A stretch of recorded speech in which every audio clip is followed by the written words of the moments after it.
Welcome everyone to the National Capital Area Council's Plan Giving Seminar. We do this once a year, and this is the third one in a row that we've done with really with the privilege of having our Scout exec and our best counsel from National on board to deliver us the exactly what we need to make sure that we all are approaching our scouting legacies properly and just keeping up with everything that's going on in the financial world today. So thank you all for joining us. I'm Forrest Horton, and I'm learning along with you over 7 years as the endowment chair in the council. And it's really been a privilege dealing with all of you from time to time. Before we go any further, we're going to have a great opening ceremony, but I want to just hit 2 rules of navigation for this webinar. Number 1, if you have technical difficulties, go to the chat box and say so, and we'll help you out right away. Number 2, for the questions, use the Q&A function on your computer, the Q&A function. So having said that, let's proceed with our opening ceremony, where we have female Eagle Scouts among those 14 and growing in our council to launch our Plan Giving Seminar properly. We are members of the all-girl troop 248 in the National Capital Area Council. Please join us for the Pledge of Allegiance. Scout salute. I pledge allegiance to the flag of the United States of America and to the republic for which it stands, one nation, under God, indivisible, with liberty and justice for all. 2. Now join me for the summit prayer. For this time and this place, for your goodness and grace, for each friend we embrace, we thank thee, O Lord. Amen.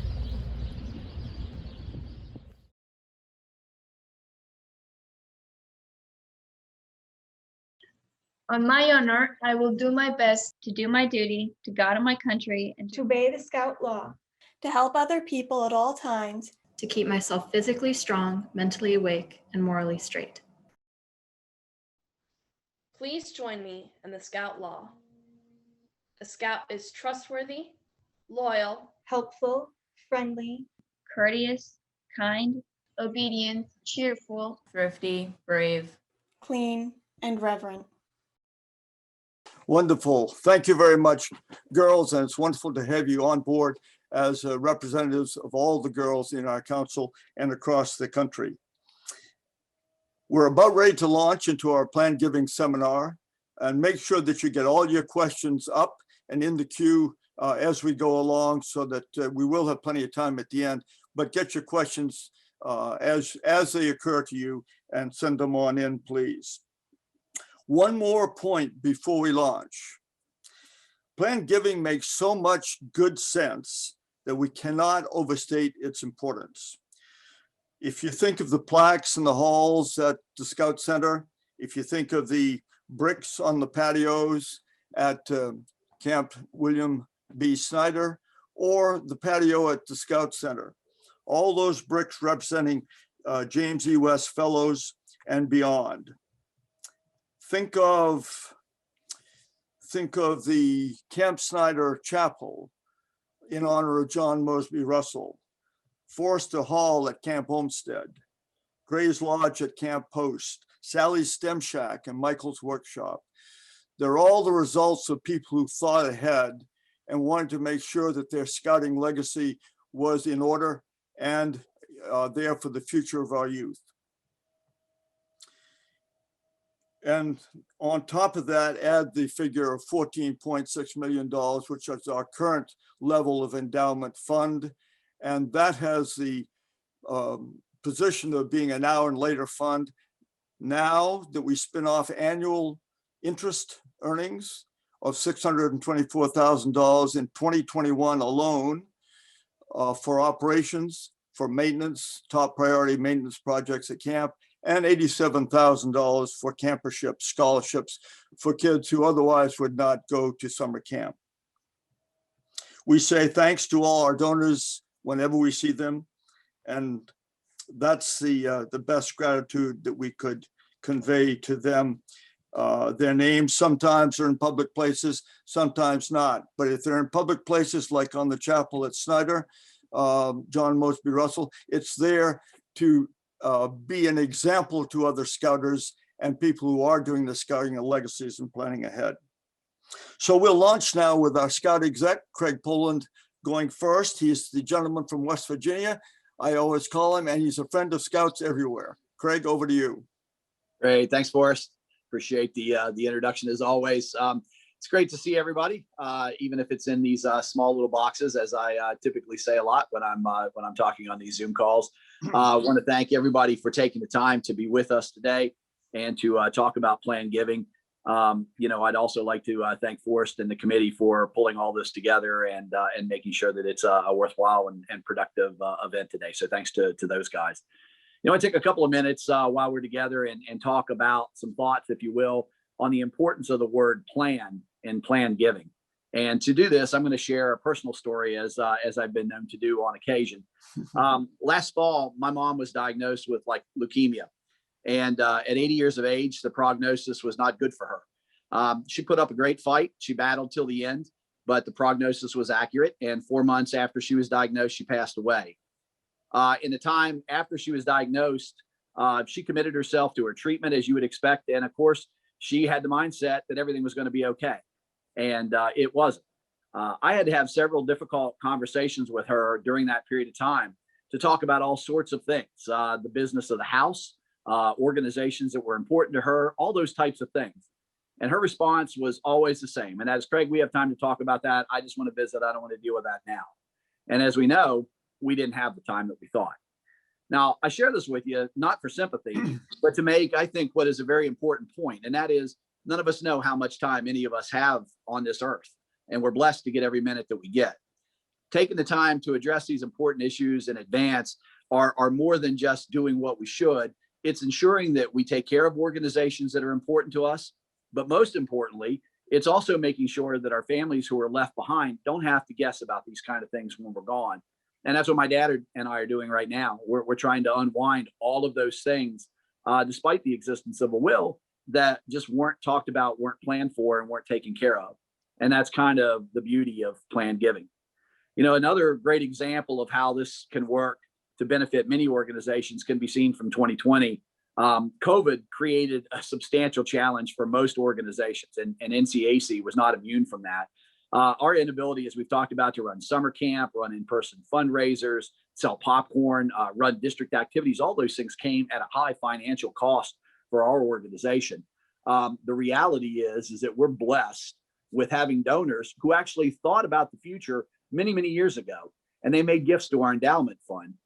More importantly, our board also had the vision to say some of these gifts that were unrestricted should be set aside and used for capital maintenance projects on an annual basis. So the interest that would spin off of those could be reinvested back into our properties.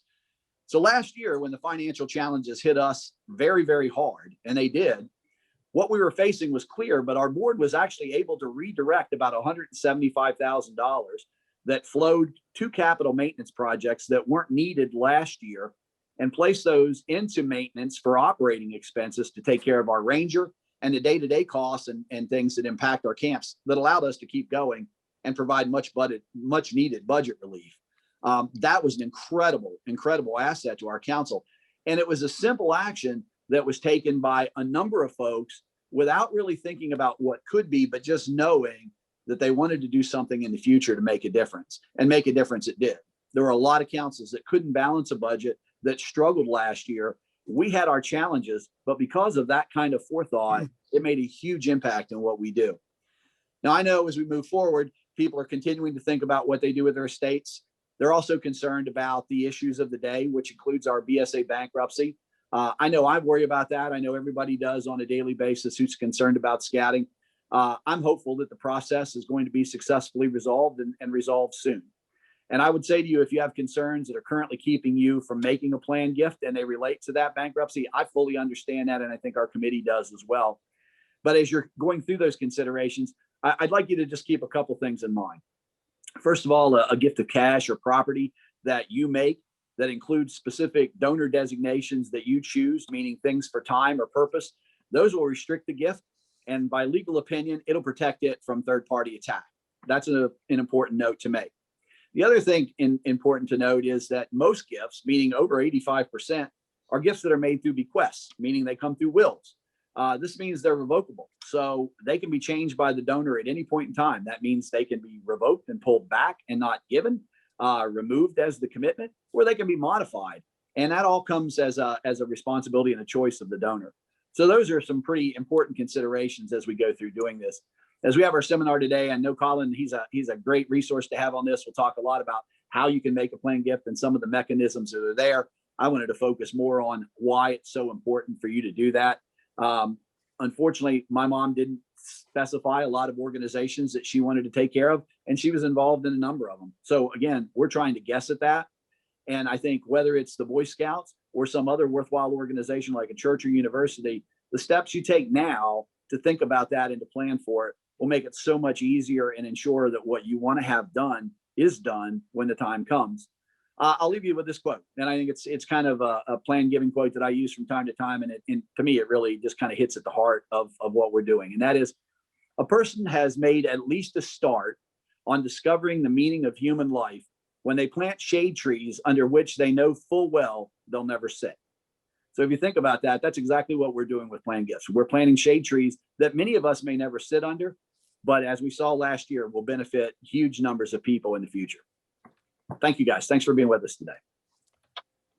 Thanks very much, Craig. We appreciate all those words. And I think that your final example brings it home to us every time. And so that's when I ask my question to anybody that I'm talking to: what's in your scouting legacy? So we're on the way to thinking about that. A lot of people are already there with their estate plan, and other people donate annually in many, many different ways.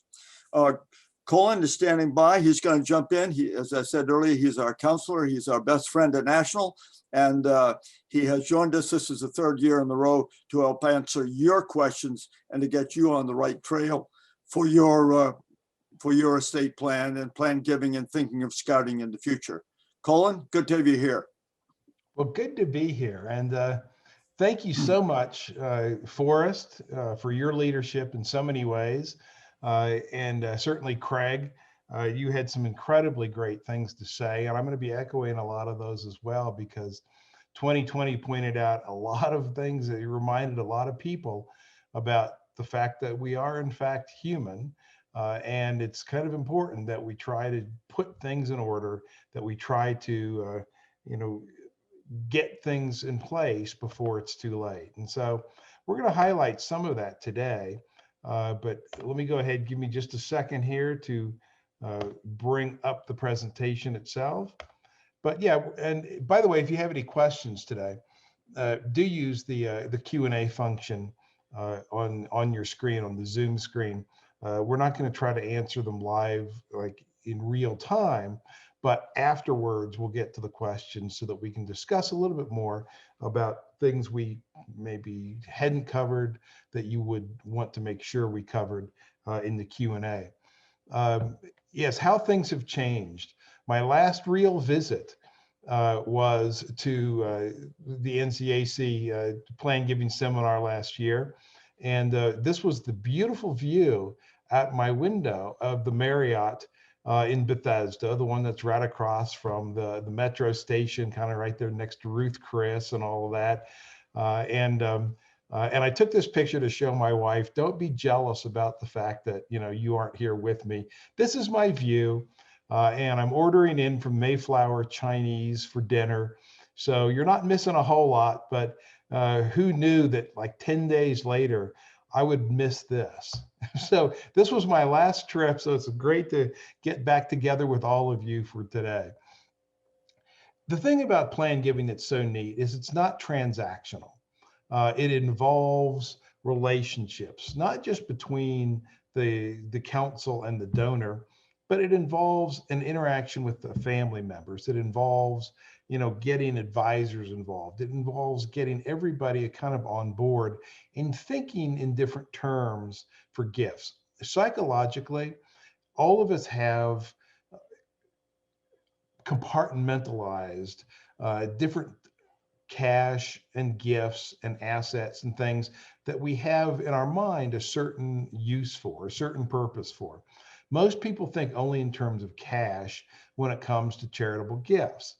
The thing about planned giving is it kind of moves us off of that a little bit to some areas of giving that maybe we hadn't really compartmentalized, or we hadn't thought about categorizing certain assets as potential gift assets. My dad still thinks in terms of uh, taking an envelope and keeping money and adding money to this envelope for a new TV.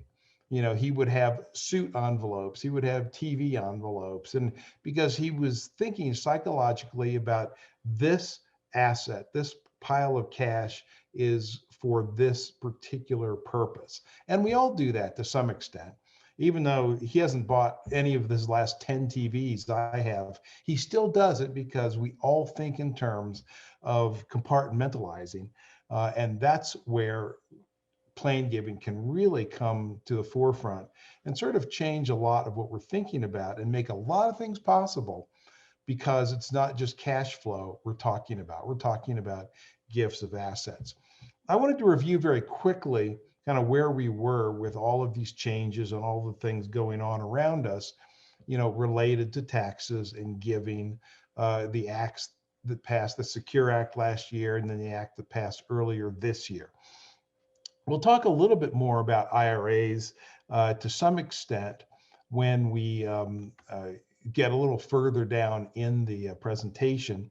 But just so that you know, last year, required minimum distributions were suspended for people who had IRAs and had to take required minimum distributions. Nobody had to do that last year, right? And they're back. So qualified charitable distributions allow you to make lifetime gifts directly from your IRA to a charity. And you are not taxed on the withdrawal as long as it goes directly to the charity. And it counts towards your required minimum distribution. Now, you could do them last year, and a lot of people made those gifts last year, but it didn't matter that it counted towards required minimum distribution if there weren't any. Well, they're back. So you can give up to $100,000 per person per year from an IRA, and you aren't taxed on the distribution that goes directly to charity, and it applies towards your required minimum distribution. The great thing is, I mean, this is not an all or nothing proposition. You can make $8,000 gifts from your IRA to this charity, 12,000 to another, 28,500 to another. So you can do it all year round. You can do it in little pieces. You can do it in big pieces. But that's the great thing. And the reason they're so neat is if you don't itemize, or you've used up all your tax deductions already for whatever reasons, sometimes it's better because, again, you're not taking that money into income if you're pulling it out of your IRA normally. It's not increasing your AGI potentially when you pull that money out of the IRA, and you're not being taxed on it. It's going directly to the charities, tax-free. It's a terrific opportunity for donors who have IRAs, and especially those who have an issue with not itemizing deductions. And there are a lot more people now that don't itemize. Now, in terms of estate distributions for IRAs, one thing has changed. I'll talk about that in a second. But keep in mind that IRAs tend to be really good assets to give to charity because a charity is tax exempt, whereas leaving IRAs to family members, non-spouse family members, they're at least going to pay income tax on it, and they may pay estate tax on it depending on how large the estate is. So IRA gifts to charity always tend to be a really, really great way to leverage assets coming out of the IRA. So if you have a choice between leaving IRA assets to family and leaving other non-IRA assets to family members, remember those assets will get a step up in basis. they're probably the better ones to leave to family in many, many cases. But I did want to remind people of that. Now, one of the changes that came up in the new plans that has forced a little bit of thinking and a little bit of planning on a lot of people's parts. There is no more stretch IRA. It used to be if you left an IRA to a non-spousal beneficiary, children, nieces, nephews, whatever, it would be distributed over their lifetime based on life expectancy. That's no longer the case. Now, if you leave an IRA, for example, to children or grandchildren, they have 10 years. It's not measured by life expectancy. There's a 10-year window where all of those assets have to be removed from the IRA. But even worse than that is it's not part in year one, part in year two, part in year three. The beneficiaries have the option to take everything out of the IRA all at the same time, all at once in year one, if they want to. Now, from a tax perspective, that's probably a bad idea, but try to tell kids or grandkids, yeah, you can get it all next year if you want, but we hope you don't. Well, good luck with that. So there are a lot of plans now involving, leaving IRAs to charitable trusts or other types of instruments so that kids or grandkids or nieces or nephews can't grab all of the IRA money all at once. And it brings a little bit of discipline that used to be automatic because of the stretch IRAs, but those have now been done away with. So just keep that in mind as well. Just as a basic primer, remember, if you're giving money away to anybody, if there's any tax, who's going to owe it? The person giving it or the person receiving it? Well, it's the person giving it. And that's what drives a lot of our planning and a lot of the opportunities that we have to try to avoid taxes when we're trying to figure out how to make gifts to people. And there are really 4 exceptions to the basic idea that everything you give away is going to be taxed to you. There are 4 exceptions. First and foremost, obviously, for those who are married, is the marital exclusion. You can deduct an unlimited amount that goes to a spouse, and there is no tax in the transfer. Now, if they're not a spouse, if they're just a companion or a significant other, all bets are off. They're no different than leaving it to a neighbor or a grandchild in terms of tax perspectives or tax impact. But between spouses, it's an unlimited amount. Again, there is an exception for non-US citizen spouses. It's extremely limited, but then again, so is that situation in many cases. The annual exclusion.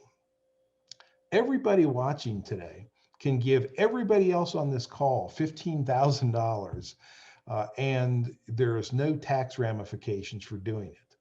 And you can do it next year, and you can do it next year. And if you're married, your spouse can do it as well. So this is a grand opportunity to be able to transfer money a little bit at a time, and some fairly significant transfers right today, and avoiding taxes. For example, the example I gave here, pretty typical situation, husband and wife, 2 kids, 2 grandkids. They can transfer $120,000 a year between the 2 of them to the kids and grandkids.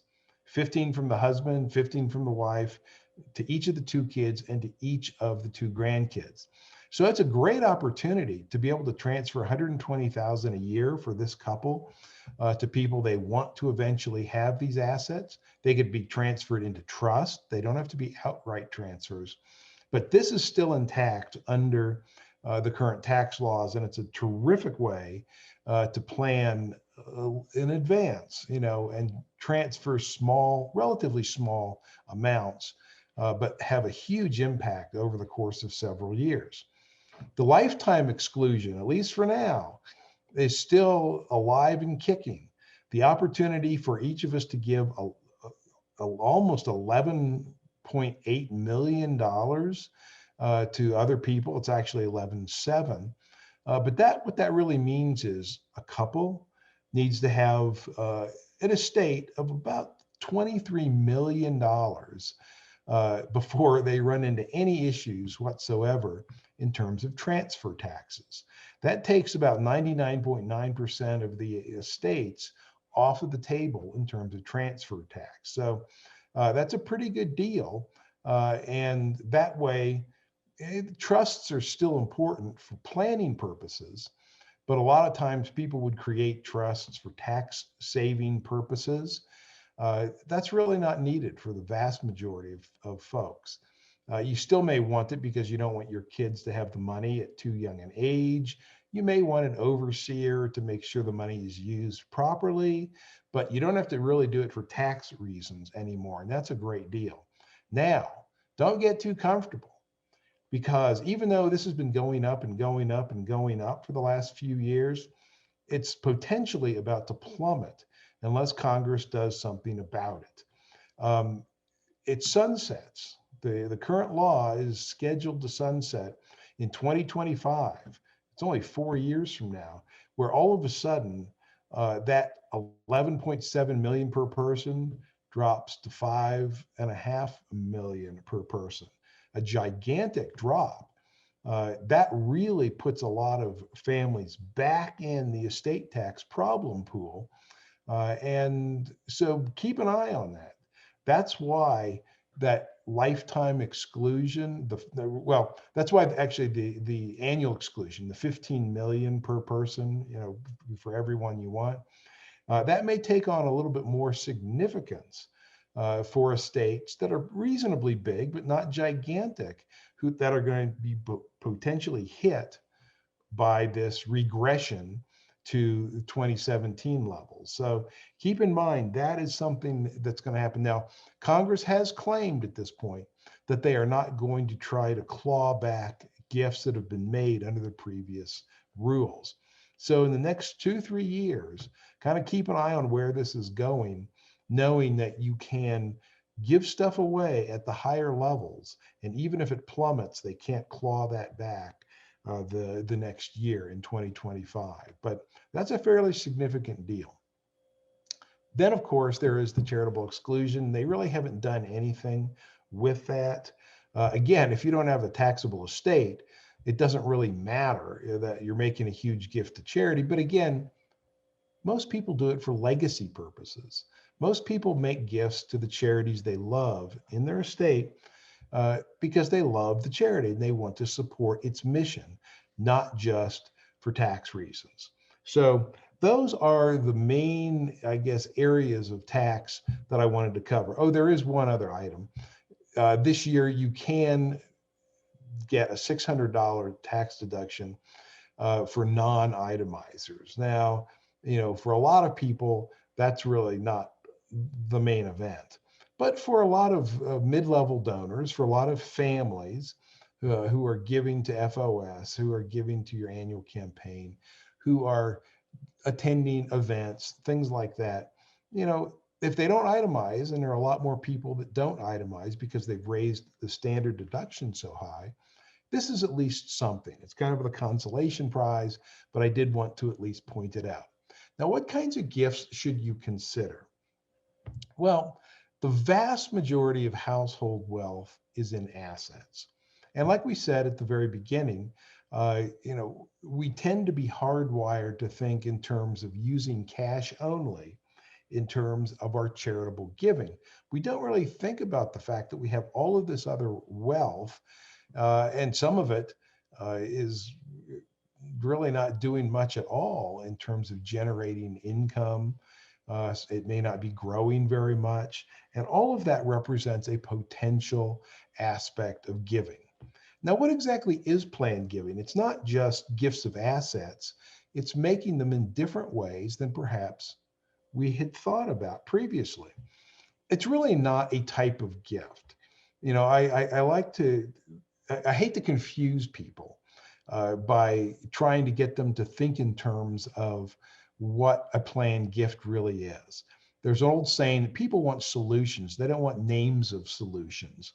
And that's why I really consider a planned gift as a stop and think gift. I think that describes it much better than trying to say, well, is it a planned gift? Is it a deferred gift? Is it a legacy gift? Is it an estate gift? Who cares? It's a stop and think gift. It's more than just writing out a check for an annual campaign. It's, oh, there's a little bit more to this that I need to stop and think about. Again, it's about legacies. It's not just about wealth.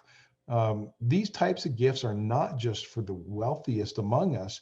It's for everybody who's interested in trying to create some sort of a legacy, and is about taking power and control yourself over what your legacy is going to be and how you define your scouting legacy going forward and when you're no longer around. Last year really kind of focused a lot of our attention on these stop and think gifts because of what was going on around us. Planned gifts, these types of gifts, tend to be life stage gifts. We tend to think more in terms of these types of gifts when there are big changes around us. And boy, didn't we have big changes around us last year. Whether we were hit directly by COVID, whether we were hit indirectly by COVID, we all knew people who suffered. We knew people who died. We knew people who lost their jobs. We knew people who lost their businesses, on and on and on. That's when people start to think in terms of, I'm not going to live forever. And that's a natural feeling. It's something that people naturally think about. And so donors are not going to hold it against us for talking to them about the need to give some thought to their legacies. We're all thinking about it anyway. Google reported last year a 50% increase in searches for making a will or changing a will compared to 2019. So people were thinking about it. And there are sometimes some really positive ways where our behavior is influenced. The birth of a child or a grandchild. Now we want to give a little bit more thought, to what our estate's going to look like if we're also wanting to plan, not just for charities, but for that new child or that new grandchild, as well as really unfortunate situations like Craig was sharing, where you all of a sudden have a negative diagnosis and we start thinking about what potentially could happen. So it's there to protect us. It's not a matter of being morbid. It's not a matter of talking about death. It's just a matter of realizing that if we want to establish a legacy, and if we want to control and define that legacy for ourselves, we need to give some thought to how we are creating that legacy. So some of the most common ways, again, some that are pretty familiar, obviously, bequests in a will, gifts in a will, trust, insurance, IRAs, gift annuities, charitable trust. We'll talk all about this just very, very briefly going forward. But that's what we're talking about. We're not just talking about taking out the checkbook and writing out a check. Think about all the charities that you love, the charities and causes you support, and the relatives you like and love. Now, I'm guessing they're not all in your will or they're not all in your estate plan. Only the ones that are most important are probably there. A fraction of the charities that we support are in our estate plan. And that's true for, I think pretty much everybody. So, if you've taken the time to create a legacy in scouting, if you've taken the time to include the council in your estate planning, it's obvious that they are part of your extended family. You're doing that because you think that there is something in your scouting legacy that can really define who you are. It's a values-based estate plan, essentially. I've seen some references. I actually, regardless of what you think about the IRA or the NRA, I've seen their estate planning materials, and it's all about how to create a constitutionally centered estate plan. Well, for the NRA, that means how to create an estate plan that supports the NRA, that supports the Second Amendment. Now, whether you agree with that or not, it's still a very, very clever way to approach a very, very common problem. And so if you think in terms of scouting, creating a values-based estate plan, that's essentially what we're talking about, right? Now, fortunately, the vast majority of these stop and think gifts are the easiest ones to understand, and many of them are revocable. Bequests and IRAs and insurance designations, those tend to represent about 95% of all deferred planned gifts. So that's the good news. You don't have to get too tricky to create a planned gift legacy, because the vast majority of people don't. They just take the easy steps forward. Now, a current stop and think gift that I think is very effective, and we've alluded to, current non-cash gifts. That, again, is a stop and think gift because it's a little bit more involved if you're thinking about making a gift of stock. It's a little bit more involved if you're thinking about making a gift of land or a vacation home. But nonetheless, it is something that could really be a very, very effective kind of a gift in terms of saving taxes, particularly if they've gone up in value, because as long as you've owned these assets for more than 12 months, and there are a couple of exceptions, but for the vast majority of property gifts, non-cash gifts, if they've appreciated in value and you've held them more than 12 months, you'll get a fair market value tax deduction, not what you paid for them, but the fair market value tax deduction for those gifts. That's where you can really leverage your gift. Let's take a simple example just to reinforce this. You're thinking about making a $10,000 gift to the council. You have two choices: $10,000 cash, $10,000 stock. Now, the cash almost certainly represents after-tax dollars.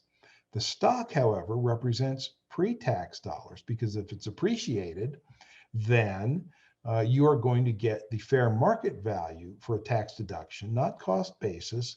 So it's a terrific way of leveraging your $10,000 gift where it didn't really cost you $10,000, except you no longer have the asset, you've given it to the council, but it was sure a relatively inexpensive way of making a gift to the council.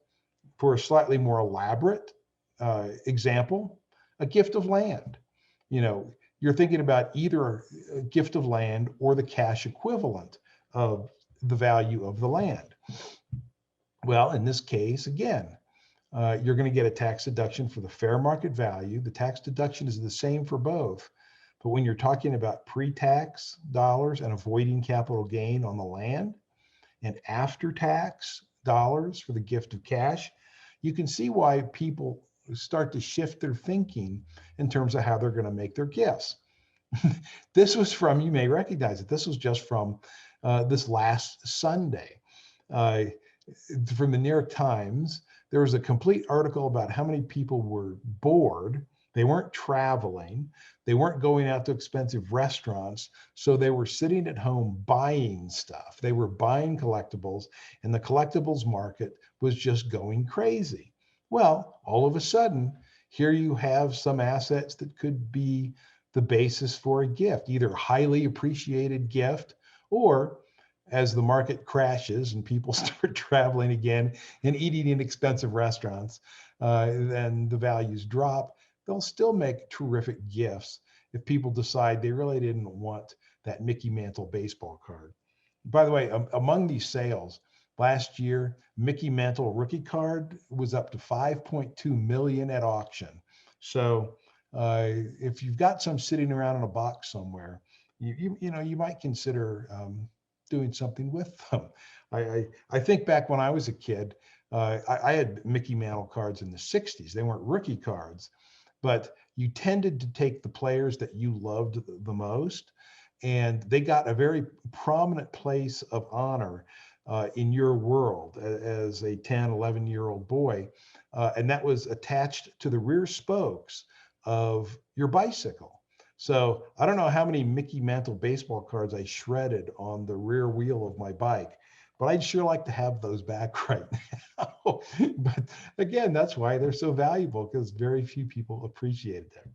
Now, do keep in mind, just as a cautionary tale, appraisals are critical for all non-cash gifts. Not necessarily for stock. Anybody can open the Wall Street Journal and see how much a stock is worth.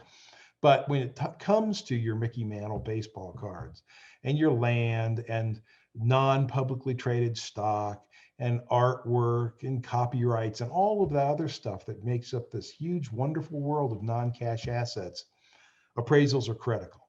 So that's all I'm going to say about that. So one other thing too, I guess, just by way of example, another thing people don't really think in terms of is what are called blended gifts. There's nothing so magical. There's nothing so unusual about this. It's just that people don't think in these terms. If all of a sudden, you were thinking in terms of $250,000 gift to Camp Snyder, a lot of people instantly go to, well, I don't have $250,000 worth of cash laying around. Well, that's not the point. Think in terms of what's called a blended gift. It's not a particular type of gift. It's just an elaborate stop and think gift. And it includes elements of, for example, a 5-year pledge. If you have a donor advised fund, consider making distributions from your donor advised fund, designations from your IRA, a gift in your will to endow the project. Now, all of a sudden, 250,000 isn't quite so big a deal because it didn't involve 250,000 in cash flow.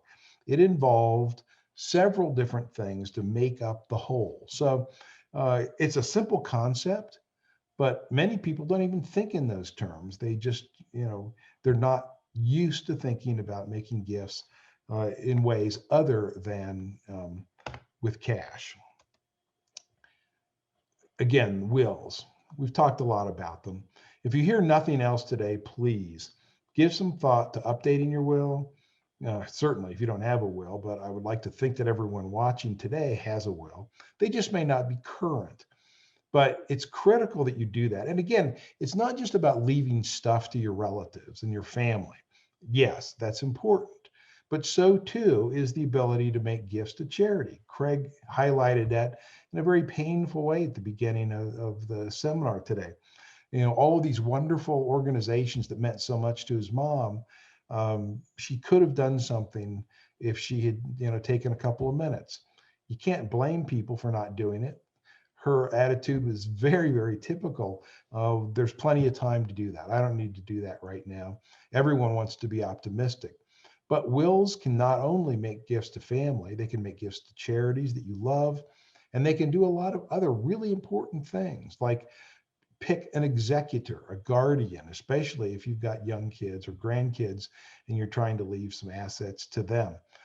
It can structure so many things that are important. It's not just about giving things away. Some of you may have very elaborate wills. They may have been very costly wills. They may be really long. And you may be thinking, geez, the last thing I want to do is spend that kind of money to have my attorney do another 80-page will just to make a couple of easy changes. Well, there are very easy ways to make changes. A codicil is first and foremost among them. It's really just a simple amendment to the will that just says, that will I executed on this date, everything in it's okay, except on page 23, I would like to change X to Y. And that's all you need to do. It needs to be executed like the will to make sure that it's legally valid, but you don't have to completely redo a will to make simple changes like this. That's something a lot of people don't realize. Other beneficiary designations, we've talked about these, right? Charitable trusts, life insurance, retirement plans.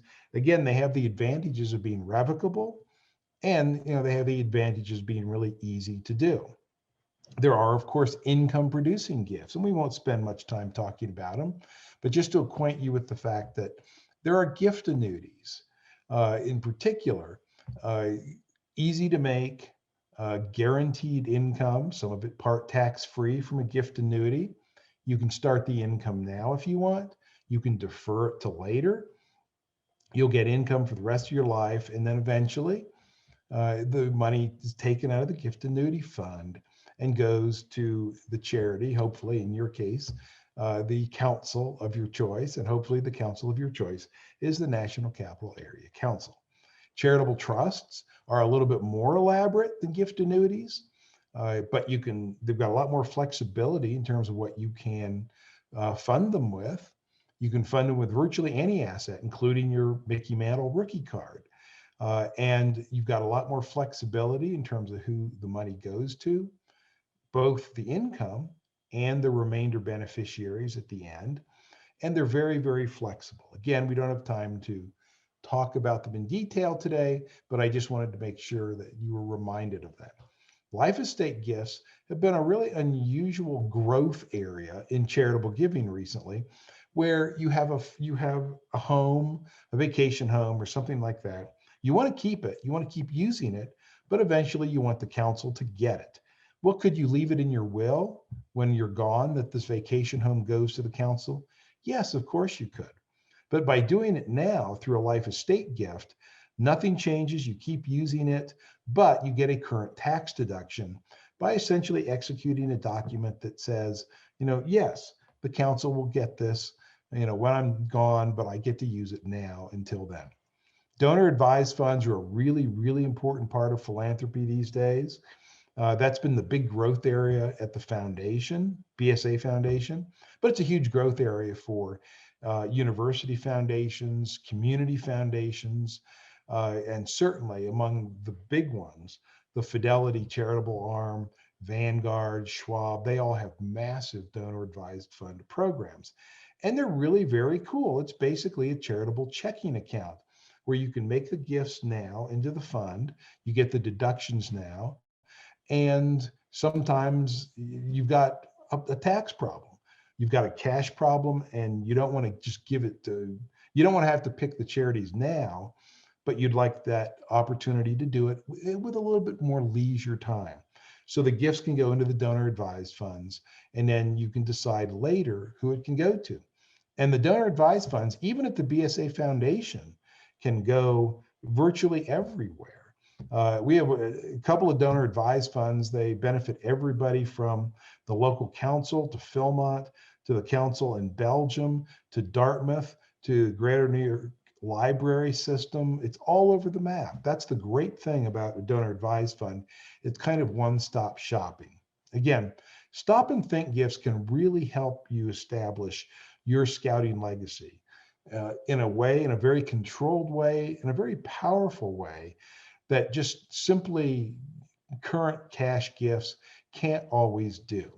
The stop and think gifts, the planned gifts are very, very effective to be able to deal with family situations and deal with what in many cases is a very common situation where our assets greatly outweigh the available cash that we have to help create our legacy. Again, discuss all gifts with your family and your advisors. Timing is really critical in many times as to whether or not a gift should be made now or in a month or 3 months or 2 years. And that's not always information that anybody has except your own advisors. You may not even be aware of the problems yourself. So make sure you discuss these stop and think gifts with your family. And if you have any questions, well, hopefully we've got some questions now. But if you've got other questions later, you want to take them offline, you want to get back with me at some point. Clearly, you've got some great folks at the council. You've got Jenna and Craig. They're very, very knowledgeable about all this. Geez, so is Forrest. You guys are lucky to have a volunteer that knows so much and is so enthusiastic about all of this. But we've got some online resources you might consider looking at. And of course, feel free to say hi when you have that chance. So thanks very much. I've really enjoyed the time today, and maybe we've got some questions we can discuss right now.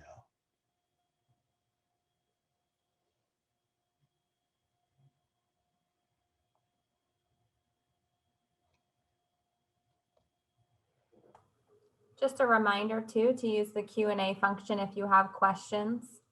Colin, there was one question that Forrest had posted in the chat as well. Oh, okay. Let me see here, see if I can pull it up.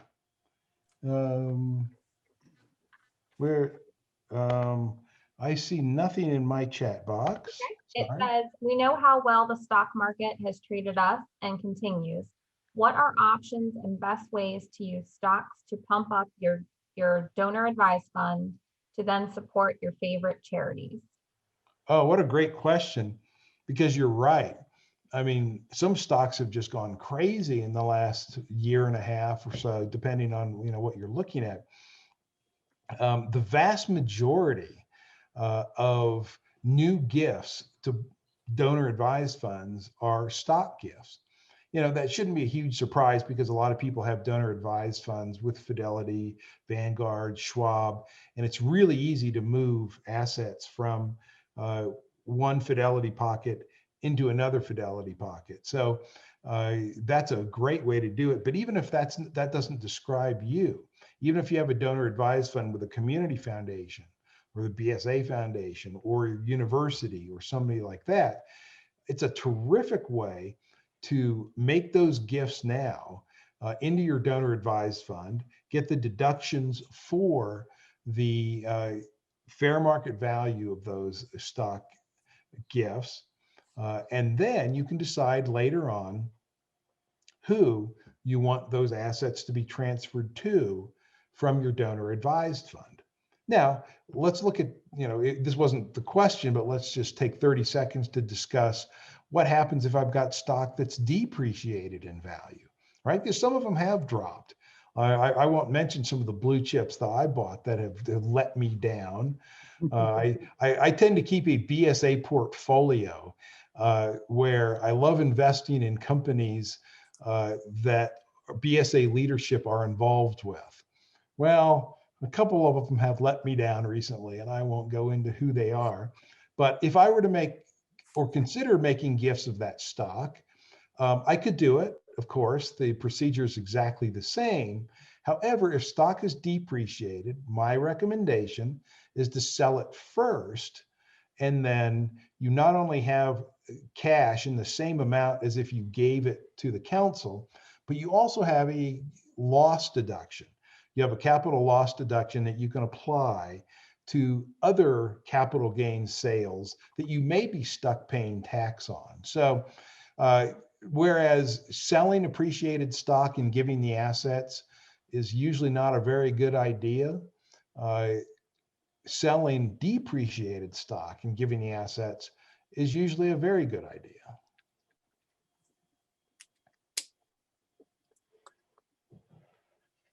Jenna, do we have other questions for either Craig or Colin? I'm not seeing any. I was checking in to make sure everything's functioning properly. I'm going to go ahead and open up the chat box as well. Okay. So if anybody has any questions. Okay, one just came in from Dallas. What if I give something that the council doesn't want, such as land? What a great question, because believe me, I've dealt with so many gifts over the years that nobody really wanted. Sometimes they are land that somebody's invested in out in the middle of nowhere that's never gone anywhere. Sometimes they're too small to do anything with. A lot of times people think, like the old Life commercial, give it to Mikey, he'll eat anything. Well, sometimes when people can't sell land, they look to charities to take it off their hands, and that's usually a very bad idea. So I think the true question is, what if I offer something to the council that they don't want? Because they don't have to take anything that's offered to them. And so, for example, in land cases, we have lots of land that's offered to us that I recommend nobody takes because it's just simply not worth it in terms of the risk factor, potential environmental issues, the cost of maintaining it and insuring it. So I usually suggest to councils, land gifts can be really terrific, but you are not obligated to take anything. Even if somebody leaves it to you in their will, you can disclaim it. You're not stuck with anything unless you actively accept it. But have an exit strategy. Know what you're going to do with the property, know how much it's going to cost to keep it, know what the options are to sell it. Maybe it's something you can use in the program. So that's what happens when people offer land that perhaps a council doesn't want or doesn't need. That's where I think good gift acceptance policies comes into play. at the council level. For example, at the foundation, we have a policy that says we won't accept land gifts of less than $100,000. Now, it sounds kind of imperious, but the thing is, it's probably a lot easier for a donor in Virginia to consider giving a piece of property to the council that's worth less than that. But for the foundation, you know, this $50,000 piece of land may be in Idaho and we're located in Texas. So we just have to have some standards, and that makes it really easy sometimes. That's the sword and shield to be able to tell donors, geez, we'd love to do that, but we have a policy that says we won't take mortgaged property, or we have a policy that says we won't take land worth than 100,000. So a good gift acceptance policy can head that off at the pass.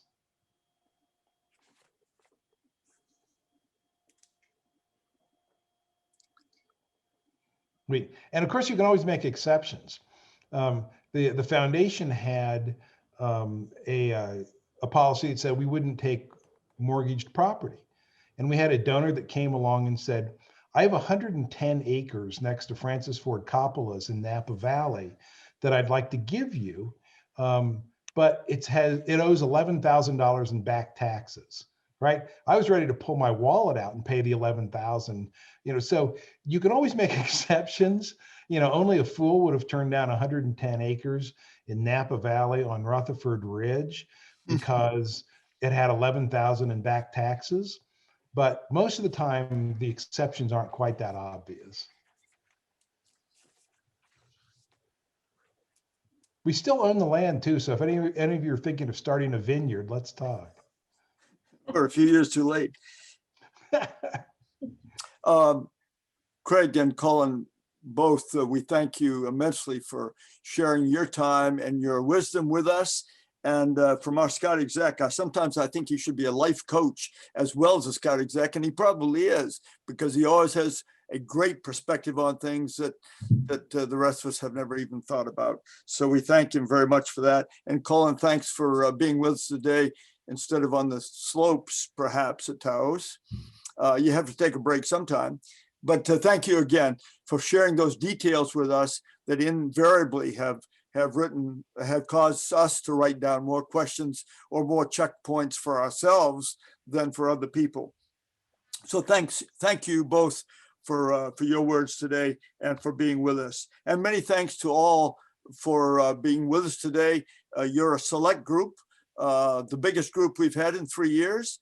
And I'd say the most diverse from a standpoint of leadership in Cubs, districts, committees, council, camps, camping committees, and endowment committee. It's a great mix of folks, and we thank you all very much for sharing the time with us.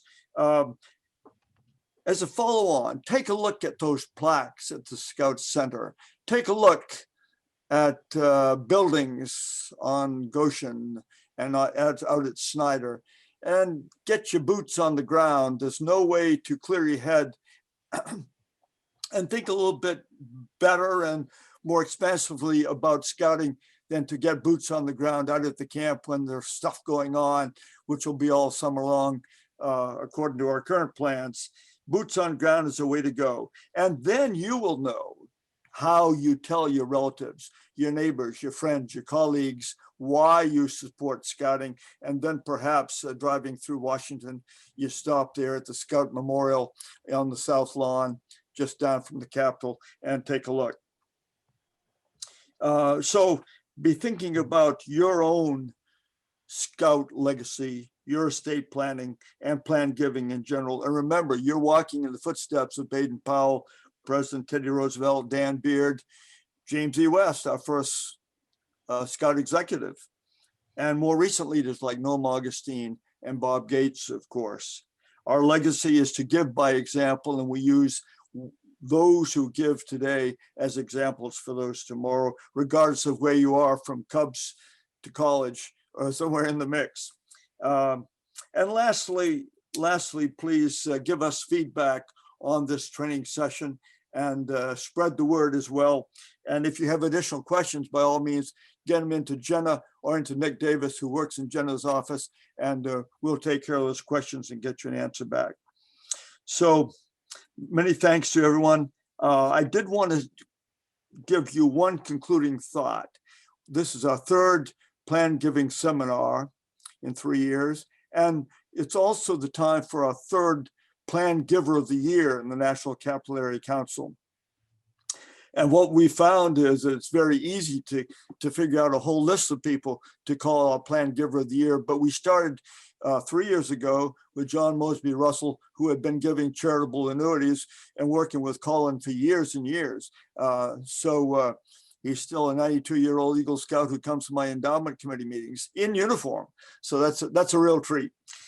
So he was the first Plan Giver of the Year. The second one was Captain U.S. Navy retired Bob Dice and his family, who left just an incredible surprise check at our front desk that Craig called me and said, "Forrest, what do you know about this?" And I said, "Well, I knew Bob Dice and what he was thinking, but he didn't tell us. He didn't share with us what he was going to leave in his estate, but it was essential because it got us through last year, 2020, with a positive balance in our budget. And then this year, it hasn't been announced, I don't believe, but we'll announce it today. And that's Dudley White, who is on our network today, who is given what we'd now have to call, using Colin's frame of reference, a blended gift of when he sold his company, a big check up front, and then every year subsequently. He's our poster boy for donor advised funds.